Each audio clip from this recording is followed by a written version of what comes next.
Hi Reenu. First of all உங்களோட counselling செஷனில் என்ன ஒன் ஆஃப் த பார்ட்டிசிபெண்ட்ஸாக பார்ட்டிசிபேட் பண்ண வச்சதுக்கு I am really thankful to you and I am feeling blessed. அவங்களோட ட்ரைனிங் பற்றி சொல்லணும் அப்படின்னா, இப்போலாம் பெண்களுக்கு வந்து ஓரளவு ஹெல்த் மேலே அவங்க ஹெல்த் மேலே அவேர்னஸ் ஓரளவு இருக்குது. ஆனால் மென்டல் ஹெல்த்தில் ஒரு அவேர்னஸ் இருக்கா அப்படின்னு கேட்டால் இல்லைன்னு தான் சொல்லணும், இன்க்ளூடிங் மீ. என்னென்னா எப்போவுமே ஒரு கோபப்பட்டுட்டு சின்ன சின்ன விஷயங்களுக்கும் எரிச்சல் பட்டுட்டு ஓவர் திங்கிங் பண்ணிவிட்டு ஒரு நெகட்டிவ் தாட்ஸோடு தான் மோஸ்ட்லி இருக்காங்க. அந்த மாதிரி இருக்கும்போது உங்களோட கவுன்சிலிங் செஷனில் நீங்கள் கொடுத்த செல்ஃப் கேராக இருக்கட்டும், self awareness, acceptance journaling, assertiveness, forgiveness, இந்த எல்லா ட்ரைனிங்குமே எங்களோட மனசில் ஒரு அமைதியையும் ஒரு நல்ல மாற்றத்தையும் கொண்டு வந்துச்சு அப்படின்னு தான் சொல்லணும்.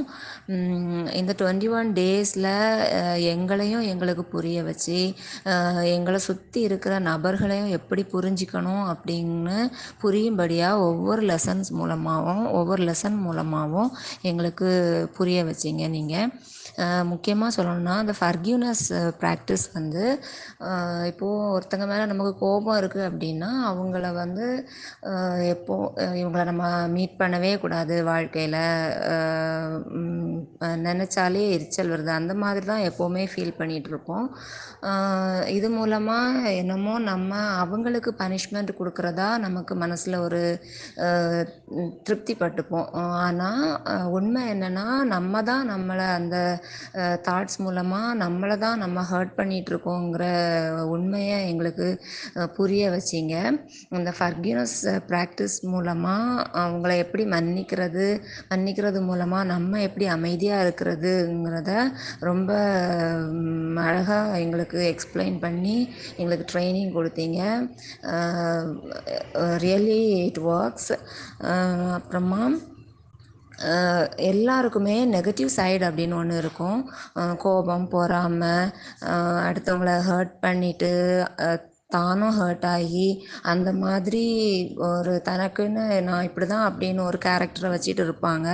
ஆனால் இதிலேருந்து நம்ம வெளியே வந்து நம்மளும் பீஸ்ஃபுல்லாக இருக்கணும், நம்மளை சுற்றி இருக்கிறவங்களையும் நல்லா பார்த்துக்கணுங்கிற ஒரு மைண்ட் செட்டோடு இருக்கிற பெண்களுக்கு உங்களோட கவுன்சிலிங் செஷன் வந்து ரொம்பவே ஹெல்ப்ஃபுல்லாக இருக்கும் ரீனு.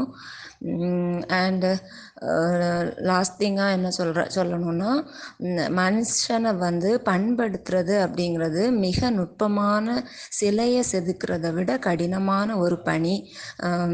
அந்த ஒரு பணியை உங்களோட அகலயம் ஒரு மனுஷன் தன்னை தானே எப்படி செதுக்கிக்கிறது அப்படிங்கிற ஒரு கலையையும் கற்றுக் கொடுத்து அதுக்கான ஆயுதத்தையும் அவங்க கையில் நீங்கள் கொடுத்துருக்கீங்க.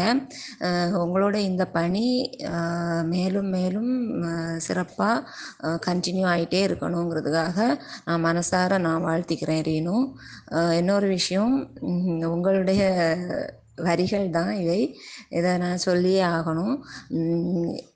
என் மனதில் இருந்த தயக்கம் என்ற முள் இன்று தன்னம்பிக்கை என்ற மலராக மாறியது.